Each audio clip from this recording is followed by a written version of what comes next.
जिस बुलडोजर से कांपते हैं गुंडे, बदमाश और माफिया, उस बुलडोजर पर कानपुर कांड के बाद उठने लगे सवाल।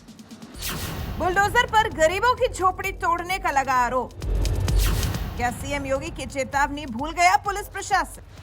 नमस्कार, मैं नियाज खान और आप देख रहे हैं एलएमएफ न्यूज। योगी राज में सूबे के गुंडे, बदमाशों और माफियाओं के खिलाफ बुलडोजर किस कदर दहाड़ता है, ये बात आप मुख्तार अंसारी, अतीक अहमद जैसे माफियाओं की संपत्तियों को रौंदते बुलडोजर को देखकर समझ सकते हैं। कोई कितना भी बड़ा माफिया क्यों ना हो, योगी सरकार का बुलडोजर उनकी अवैध संपत्तियों को रौंदने में कभी पीछे नहीं रहा। और आज बाबा का यही बुलडोजर कानपुर कांड की वजह से बदनाम हो रहा है।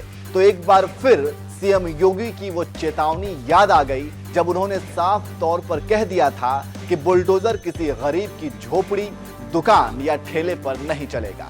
सिर्फ पेशेवर माफिया, दुर्दांत अपराधी की अवैध संपत्तियों पर ही बुलडोजर की कार्रवाई होगी।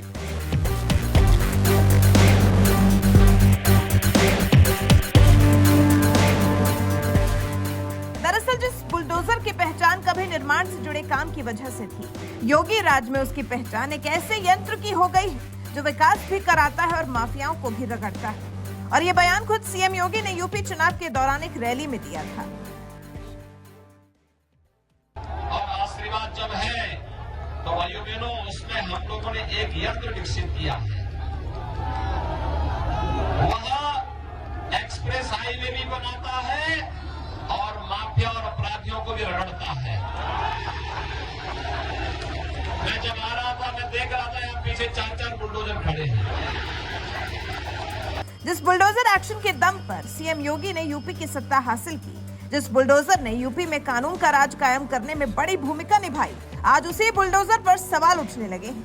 क्योंकि जिला कानपुर देहात के गांव मड़ौली में बीते सोमवार को पुलिस फोर्स के साथ तहसील प्रशासन गांव के कृष्ण गोपाल दीक्षित के यहां अवैध अतिक्रमण हटवाने के लिए बुलडोजर लेकर पहुंचा था, जिसमें इसमें पीड़ित कृष्ण गोपाल दीक्षित की पत्नी प्रमिला दीक्षित और उनकी 20 साल की बेटी नेहा दीक्षित जिंदा जल गई, जिसके बाद पुलिस प्रशासन कटघरे में है। इसके पहले आप डीएम के आ गए तो क्या हुआ? सब कुछ सुनवाई नहीं भाई, उल्टा ही होगा। डीएम सब यही में शामिल है, को कुछ नहीं की। किन पर हत्या का आरोप लगाते हैं? हम एसडीएम लेखपाल और डीएम पर भी? हाँ, डीएम नेहा जैन ही सब साजिश करता है। नेहा जैन है, गोरे दीक्षित है, ये साजिश करता है। अशोक, अनिल, ब्रजेश, निर्मल, मनीष चिरगुआरा ये मिल के आगी लगाई ना के माँ घर में आगे मम्मी और मिट्टी सब तो फरीज हो मऊ भरे थे अंदर। आपकी माँ बहन जल रही थी तो प्रशासन कहाँ था? भाग गए, डील के भाग गए सब। कुछ नहीं को दे, कुछ लगना ही है, सब भाग गए। हम घुसे अंदर तो नहीं निकाल पाए। जब अंदर जितने वजन है उठा ही नहीं पाए। ठीक नहीं। कानपुर के इस वारदात के बाद जहां योगी सरकार का बुलडोजर कटघरे में है, तो वहीं विपक्ष भी ताबड़तोड़ सवाल दाग रहा है। यूपी कांग्रेस महासचिव प्रियंका गांधी ने एक ट्वीट में लिखा, भाजपा सरकार के बुलडोजर पर लगा अमानवीयता का चश्मा इंसानियत और संवेदनशीलता के लिए खतरा बन चुका है। कानपुर की हृदय विदारक घटना की जितनी निंदा की जाए उतनी कम है। सपा अध्यक्ष अखिलेश यादव ने भी एक ट्वीट में लिखा, सत्ता के अहंकार की अग्नि ने एक परिवार को भस्म कर दिया। कानपुर नगर या कानपुर देहात ही नहीं, पूरा उत्तर प्रदेश भाजपा सरकार के अन्याय का शिकार हो रहा है। मड़ौली कांड की दर्दनाक वारदात के बाद विपक्ष जहां योगी सरकार पर निशाना साधने में जुटा हुआ है, तो वहीं इसी बीच सीएम योगी का करीब 10 महीने पुराना एक बयान भी तेजी से वायरल हो रहा है, जिसमें उन्होंने अफसरों को साफ तौर पर हिदायत दे दी थी कि बुलडोजर किसी गरीब की झोपड़ी, दुकान या ठेले पर नहीं चलेगा। सिर्फ पेशेवर माफिया, दुर्दांत अपराधी की अवैध संपत्तियों पर ही बुलडोजर की कार्रवाई होगी। नगर निकाय के सभी नगर आयुक्तों को, विकास प्राधिकरणों के जितने भी उपाध्यक्ष गण हैं, वे भी इस बात को सुनिश्चित करें कि किसी गरीब को न छेड़ें। जिला प्रशासन के लोग भी इस बात को सुनिश्चित करें। मैं देखता हूं गरीब की झोपड़ी उजाड़ते हैं। गरीब की झोपड़ी पे आपका बुलडोजर नहीं चलना चाहिए। आपकी कार्रवाई पेशेवर अपराधियों के खिलाफ होनी चाहिए और माफियाओं के खिलाफ होनी चाहिए, गरीब के खिलाफ नहीं। और गरीब अगर कहीं पे उसने ऐसी भूमि पर उसका मकान बन ही गया है, तो पहले उस जो आरक्षित श्रेणी की हो, तो उन्हें पहले कहीं कोई व्यवस्था दीजिए। व्यवस्था देने के बाद तब जाकर के उसकी सहमति से फिर उसको पुनर्वास करिए।